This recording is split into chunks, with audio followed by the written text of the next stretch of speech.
Welcome to Quantum RX, the podcast that teaches you how to move beyond stuck emotions and trauma for mind, body, and spirit healing. I'm your host, Dr. Stephanie Davis. So today we're going to be talking about quantum healing, all things quantum healing. And for me, this is a particularly interesting subject because it's where I get to bridge the science and the woo for people. Because when people hear that phrase, they inherently think, oh, that's woo-woo. That's not for me. But I'm going to take you into this world and show you places that you're using quantum experiences in your daily life that you might not know are quantum, and how that can open the door to changing of your thinking and your own personal evolution. So some of the highlights of what we're going to talk about today are: what exactly is quantum healing? Examples of quantum healing or experiences that would be in the quantum realm that you might not know are technically quantum, and how it will help you. If you're curious as to if you have any stored emotions or trauma that might be causing your illness, preventing you from achieving your goals and dreams, or even just showing up as the best, most authentic version of yourself, I invite you to take my free stored emotions and trauma quiz, and you will find that link in the show notes. So let's dive in to the word quantum. So quantum is technically coming from quantum physics and that theory of physics. So just to give you an idea of, what that's talking about, it's talking about the theories are wave particle duality, quantum entanglement, all of that type of stuff. Essentially, it's just talking about energy and how our bodies, but everything in the universe is, essentially a wavelength or a frequency. That is on its most basic form. That's what quantum physics is talking about. It gets very deep, I should say, in depth and deep. And there are a lot of very high level thoughts that come from it. And then conversely, there's Newtonian physics, and that's the physics that you learn about in school and where you learn these laws. And what we're finding now is that some of what we thought about, Newtonian physics isn't quite what it seems. There's a lot in the realm of physics that is changing. But what we do know is that, there's been a lot of research done that actually explains a lot of different phenomenon, and it is explained by quantum physics. So in the realm of quantum healing, it essentially is proposing that everything, right? Everything in the universe, including our bodies, is composed of energy. And by, manipulating this energy through techniques like meditation and energy work and quantum healing, you can influence your cells, organs, and your nervous system to heal. And it's very basic. That's what, we're talking about. And so that's something I want you to really understand. So for those of us who did not have a very deep scientific background, and for me, I did. And what's super interesting is that when I took biochemistry and biophysics in undergrad, that's for me, I had the aha moments. I'm like, this makes the world make sense. And I didn't even understand, that was just scratching the surface versus the depth of knowledge that I know now. But then in those moments, sitting in those lecture halls, I was like, yeah, this makes sense. The biophysics, it was talking about the energy and how our neurons work. They work in a very biophysics and biochemistry are very integral to explaining how our nerve cells or neurons work. It's energy. It's a chemical energy that turns into an electrical impulse. And that was kind of where I first, entered into this. I would go to the library and just pick up a quantum physics book just because I thought it was interesting. And I was like, so this is a different way to look at things. And again, as I learned more about it, it made the idea of, everything being interconnected, it made sense. And so here's what I will have you try. If you're seeing this, you can see me. But if you are listening, try to visualize this. So our bodies are, like I just mentioned, very electric. We give off an electromagnetic frequency or EMF, right? And that is measurable. That is measurable by science. And we also know that when we pass, that this stops. So then, where is that energy going? That is another conversation. But it's really interesting because we know we have this energy that can be measured. It is interestingly, it's kind of in the shape of a donut and it's called the torus field. And so if you were to imagine like the center of the donut, would be kind of coming from our heads. And then if you imagine it going out, up and out, spreads outwards. So the tools that they use to measure this, obviously you can use an EMF meter, but there were also tools that like we've talked about the Heart Math Institute a lot, right? They have measured this field and they measured it to be 8 feet out. And they basically said, this is, the limitation of our machine, but it extends. And I'd invite you to consider this. So we're actually going to be going to the third point that I wanted to talk about, or I should say the second point, where examples of quantum experiences that you might not know are quantum. So have you ever felt somebody staring at you and turned your head to see that person, like just their eyes are, drilling down on you? That is a quantum experience. Your nervous system and your energy field picked up on what that person was doing. That is a quantum experience. I always like to play with people, like when I'm the passenger, like just to be completely honest, like I will stare at different cars to see if the person will stare back at me. And I'd say my biggest games is just to see how far can I get, right? Because, if it's one thing, if the person's in the lane next to you, that might be like somewhere in the ballpark of 8 to 10 feet away. Yeah, that could definitely be, coincidence, right? But if that person is 20 feet away, 30 feet away, that's not coincidence. They are feeling that stare. So think about all of those instances in your life or when your sixth sense comes in, right? When you are someplace, maybe you're walking around in a different country or, in the United States and you're in a different state you're visiting and you happen to be alone, but you sense that there's, you're like, you might be alone in amongst people or alone on a street and you sense that there's something dangerous there and you turn and look and you see somebody, right? You might see somebody or you might see an animal. That again is this quantum field. This is your energy interacting with other energies out there. And we could really, really go deep down this rabbit hole. In the military, you could get into the remote viewing. Like remote viewing utilizes these principles. The United States government and military have lots of documents. I have them. It was part of what I learned from. They have lots of documents where they have acknowledged these things and they have procedures on how to utilize them. There are think tanks in the United States that work on these principles. And I would say it's not even just the United States, it's other world governments too, because when I was doing my education in HMT, other world governments utilize this material too. So it's not like just limited to the United States government, but remote viewing. Here's another good one, prayer. Prayer, especially like intentional prayer, that is another form of quantum, experience and quantum communication, right? There are many studies, groups of people have been prayed for in the hospital setting, and those people have healed and they did not know that they were being prayed for and they had better outcomes. Basically, there were studies conducted and they would take like a group of people in a hospital. Nothing was done for them. They were the control group. And then they had a group of people who were the group that, the actual experimental group that received the prayer. They all had the same conditions. Everything, was very fine tuned. And the people who were prayed for healed faster, more fully, and lived longer than the people who were not. And I cannot think of the name of the study off the top of my head right now. If I can pull it up and find it, I will put the link in the show notes for you. But yeah, there's so many experiences of this, but I should say experiences and examples of this.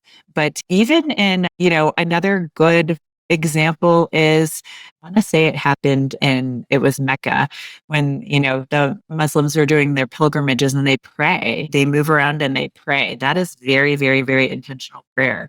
And sometimes when they're doing their intentional prayer, they'll be praying for, like if they've had drought, they'll be praying for rain. There's many instances of, this actually, you know, causing a change. Like right after they pray, the rain will come, right after they've been in a drought for months, sometimes if not years. So there are many examples of the quantum in our everyday lives, but we don't see it as that, mostly because we've never been taught that. There's a lot of power in that. I don't think it's by surprise. That's not something that we're taught, right? Because then you realize that there is so much more to this existence in this universe. So, that's one piece of the puzzle. So that was something I really wanted you to understand and highlight. There are quantum experiences happening all day, every day. And that's what I tell people. Like, I honestly do not believe in coincidence. I think that everything is happening intentionally and by design. It's like, are you aware? Are you aware enough to pick up on it? Where are you on the journey? Are you connected? If you believe in any higher power, if you believe in God, if you believe in Allah, if you believe in universe, spirit, source, the higher power, any of the many, names that energy of the universe or God comes from, if you believe you are connected to something, you are tapped into it. You are tapped into this quantum field, right? This energetic field that connects everyone and everything, because inherently we are all made of particles, and those particles are energetic. And if you get deep into quantum physics, you can, you'll have the observer effect where, the electrons are moving, but you only can see them when there's an observer, observing them. And then otherwise they're like floating around in this like crazy cloud. And that gets deep into like the theories of the physics, but you get the idea. That is how we are all connected. And from a healing standpoint, it can be extraordinarily powerful because, they have done, like I said before, there are lots of experiments that have been conducted, but they also have, quantum entanglement existing between people, and it explains how healing occurs. And, there's a therapeutic interaction involved in that energetic connection. I feel like that is a very basic way to look at it. How can this quantum, experience happen? It happens in many different realms. It happens in prayer, it happens in meditation, breath work, focused energy, or when we actually do like guided quantum healings, whether it's like quantum hypnosis or like what I do in that holographic manipulation therapy, we are accessing the quantum. We are getting into a meditative state. We're slowing our breaths. We are calming our nervous system and allowing ourselves to access the subconscious mind more readily, which is not something that we can do in the waking state. When you're most attuned to the quantum is right when you wake up and you're kind of groggy, and right when you fall asleep, when you're kind of in that groggy twilight state, right? Your brain waves are changing. And when your brain waves change, that gives you more access. That's why when I'm working with people, I have them do certain exercises right when they're in that twilight state. And sometimes they fall asleep, and that's totally okay. But that's, they're changing things. You have the ability to change things when you're in that state. One of the tenets that we believe in the quantum healing realm is that you are connected to all of the past versions of yourself, your now, right? Your current version of yourself, and all of the future versions of yourself. And you have access to that. And so in some future podcasts, I'm going to talk about that. And we're going to get into like talking with your inner child and past versions of you, and even, for future versions of you. Those are places that you can get healing nuggets. So, for instance, why is quantum healing helpful? Because it allows you to access these, current and past versions, and it allows you to heal wounds, and it allows you to also like change. You can change things. Like it's really cool. Like you actually can change the way your nervous system perceives an event. And that's super powerful. When I am working with people, let's just use an example. I'm going to use something pretty like basic and garden variety because I don't want to get into, going down into the paths of like really like harmful traumas that happen to people. So we're going to use a pretty basic example. And this example is like getting chased and bitten by a dog when you're little. So that like most of the time when people come to work with me, they're coming because they want to heal traumas or they want to move stuck emotions. And most of the time the traumas are pretty heavy, but sometimes it's something more simple. It might be, and this is not to discount, but it's like there's a big difference between being like physically abused or sexually abused and like being in a car accident, right? From the standpoint of the perceived weight necessarily on your nervous system. And I could say like somebody could be in a car accident and it could be extraordinarily profound, just like having multiple miscarriages was extraordinarily profound for me. So it kind of depends on how your nervous system interprets it. But for our purposes, I want to keep it something very much more basic, for lack of a better term. So getting chased, let's say you are 5 years old, you got chased by a dog, the dog got you and bit you, and you have this super intense fear now of dogs, and rightfully so. Obviously, in that moment, your fight or flight, even freeze, all of those systems kick in and you run away, right? You're trying to get away from that danger. And that's how your nervous system should work, by the way. And then you end up, the dog catches up to you and bites your leg. And you end up having to go to the hospital to have some stitches put in. That is extraordinarily traumatic to your nervous system, right? We've talked about where traumas are really formed is like when your nervous system hits that peak threshold and it plants that seed. It's essentially dropping a pin in it. You're dropping a pin in where that trauma was. And that's going to stay in your body. You may have like a visible wound there, but what I do find is like if you had a scar or a remnant from an actual like physical trauma of some kind, like a bite or a, car accident or some kind of accident, right? Sometimes the memories and the feelings and everything is stored there, but oftentimes it's stored somewhere in your body or in the field around us. And that's what we're going after when we go into do the quantum healing session, or in my case, it's the version that I do, HMT. So when I do that, we go back to that experience. We create a safe container and a safe space first. Then we go back to that experience and we walk through it and we talk about everything that's happening. And then what we do is we go back and I ask you to reframe it. What do you want instead? What would you have liked to have happened instead? And everything is available, right? Because there's infinite possibilities in the quantum universe. So what we do is we go back and we reframe it. And in that reframe, like you could say, oh, I'm walking down the road and I see this dog and maybe it starts to run at me, but it slows down and walks up and it's cute and it's fluffy and I get to pet it and it feels really good. And I sit on the ground and I'm safe and I'm playing with the dog, right? So you take that originally very scary situation and then you turn it into something positive. We basically solidify the reframing and then we really get it embedded into your nervous system so that your nervous system understands what's going on and it believes that that is what actually happened. So there's a lot of power in that. And then also on the other side of like quantum healing, you could do basically where it's a guided meditation and it's like a release. And then, again, inviting like sorry about that. I hit the microphone. What would you want instead? What would you want instead? Like there's many different ways for this to be executed, but what we're doing is changing the way the nervous system perceives it. And then that changes the expression in our bodies.